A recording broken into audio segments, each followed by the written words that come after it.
राधे राधे, जय श्री कृष्णा।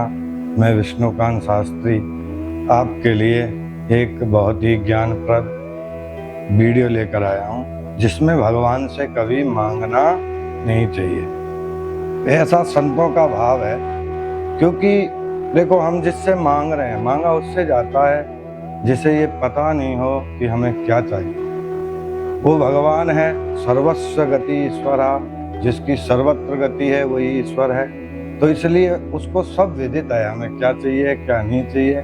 तो इसलिए भगवान से कभी मांगना नहीं चाहिए। मांगू नहीं मर जाऊं अपने तन के काज, अपने लिए कभी भगवान से मांगे नहीं। और मांगकर वास्तव में हम अगर भगवान से मांगते हैं तो हम भगवान को अपनी नजरों में छोटा बनाते हैं, क्योंकि मांगा उससे जाता है जिसे पता नहीं। अब भगवान है तो हम ये सोच रहे हैं ना, पता नहीं है भगवान को, इसलिए भगवान को सब पता है। भगवान तो सब जानते हैं कि भक्त मेरे पास क्यों आया है, किस भाव से आया, किस कामना से आया। और भगवान के अनेकों प्रकार के भक्त देखे जाते हैं, जैसे सकाम भक्ति, कुछ पाने के लिए भगवान को भजते हैं। कुछ लोग भगवान को भय से भजते हैं, कुछ भगवान से पदार्थ चाहते हैं, कुछ पद चाहते हैं, इसलिए भगवान को भजते हैं। ये सकाम भक्ति। देखो मैं इसमें आपके लिए एक दृष्टांत बताता हूँ। एक बच्चा अपनी माँ के साथ अपने मामा के यहाँ जाता है, और उसके मामा जो होते हैं वो एक दुकान करते हैं किराने की। तो माताजी दुकान पे ही अपने भैया से मिलने चल जाती हैं, तो बच्चा साथ होता है। मामा अपने भांजे को देखकर बोलता है, बेटा इस डब्बे में से टॉफियां ले लो। तो बच्चा नहीं लेता। उसकी माँ भी कहती है, बेटा ले ले, मामा की दुकान है, कोई दिक्कत नहीं है, ले लो। फिर भी बच्चा नहीं लेता है। तो उसके मामा डब्बे को उठाते हैं और अपना हाथ भरते हैं डब्बे में से और उस बच्चे को दे देते हैं, और वो बच्चा उन टॉफियों को ले लेता है। रास्ते में जब उसकी माताजी उससे पूछती हैं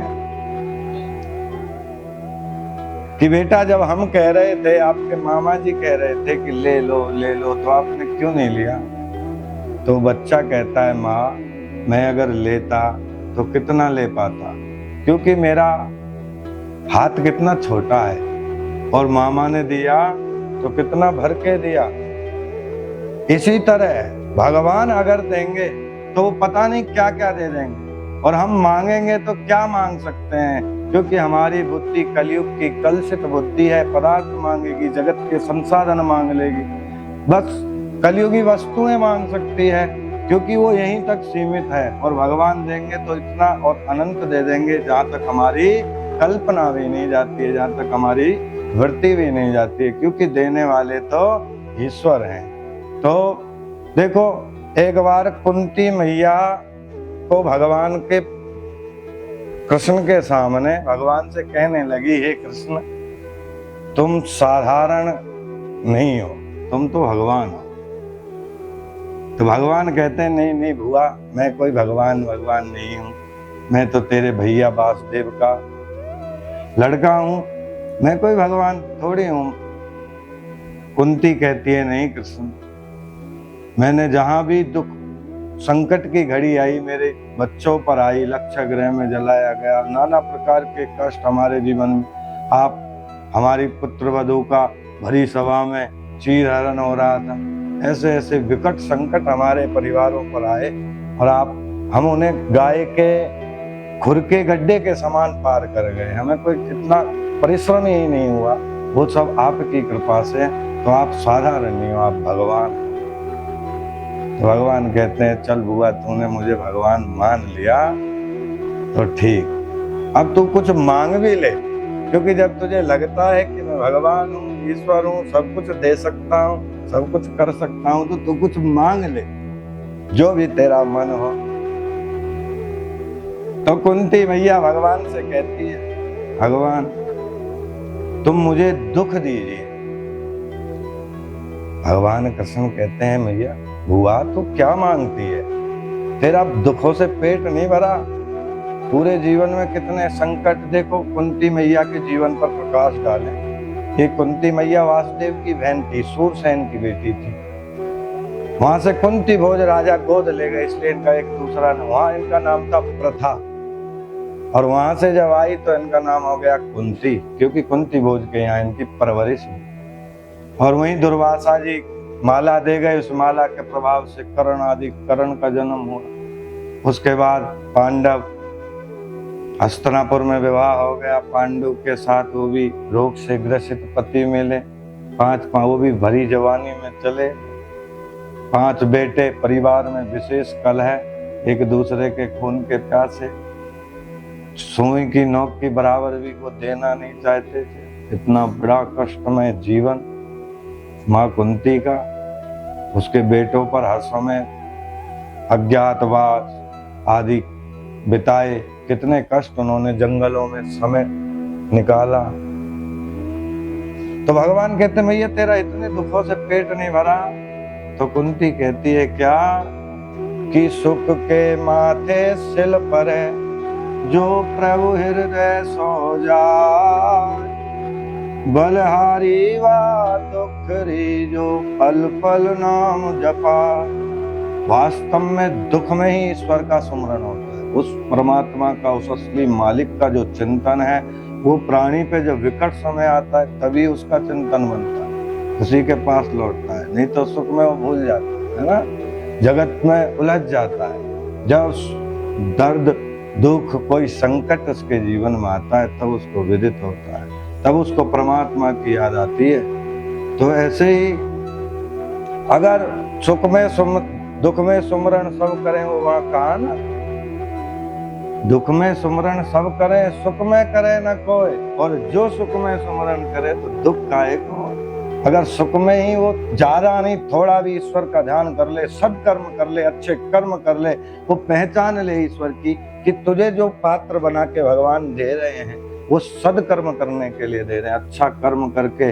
क्योंकि जीवों की नर सेवा, नारायण सेवा, यहाँ आकर हमारा मूल कर्तव्य ही है कि हम यहाँ सदकर्म करने के लिए ही आए हुए हैं। कुछ ले जाना नहीं है प्रभु, सब यहीं छोड़ना है, यहाँ का यहीं रह जाना, कुछ भी साथ जाना नहीं है।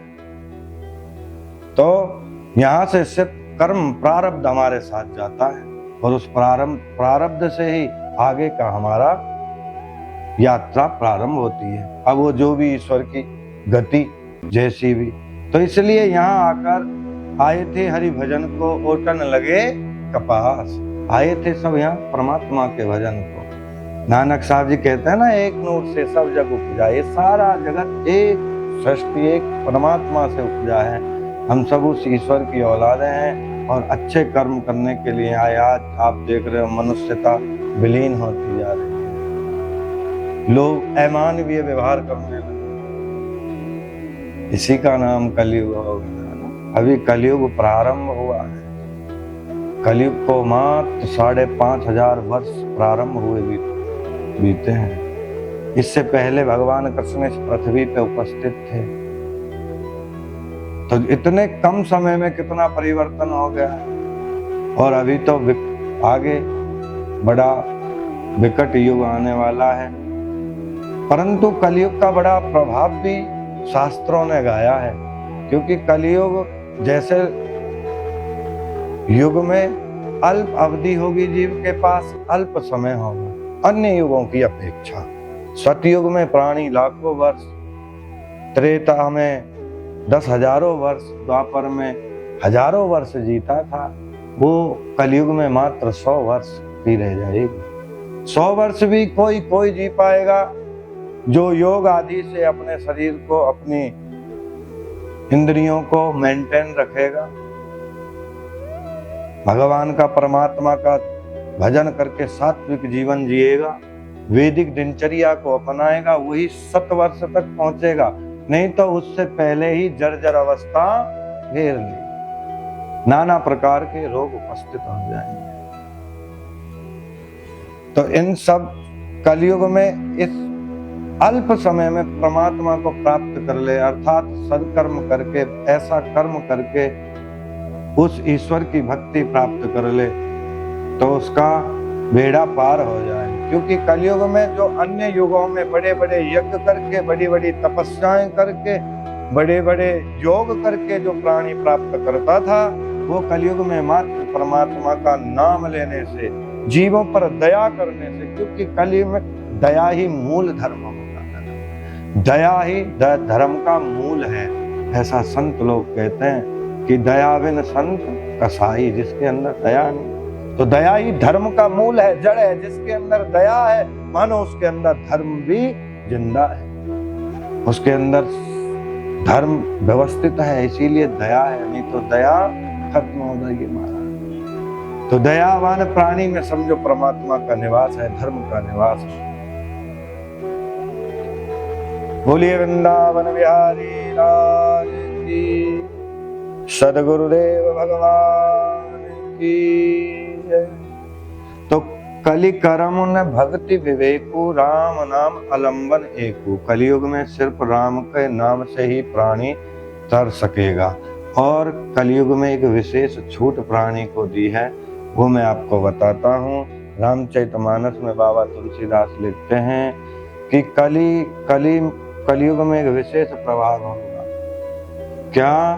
कि अगर आप सदकर्म के बारे में मन में सोचोगे, विचार करोगे, कल्पना करोगे, अच्छे लोगों के साथ, सदगुरुओं के साथ बैठकर धर्म की चर्चा करोगे, तो इससे आपको सदकर्म का पुण्य प्राप्त होगा। आप सोच रहे हो हमारे पास धन हो तो हम गरीब कन्याओं के विवाह कराएं, गरीब लोगों को शिक्षा दें, गरीबों को वस्त्र आदि की व्यवस्थाएं करें, ये सब कार्य हम करें, ऐसा आप मन में सोच रहे हो, कल्पना कर रहे हो, आपके पास संसाधन नहीं, तो परमात्मा आपको संसाधन भी सुलभ करा देगा, क्योंकि परमात्मा का काम है आप वहां तक पहुंचे। आप ऐसे विचार ला रहे हैं तो उसे कर सकें।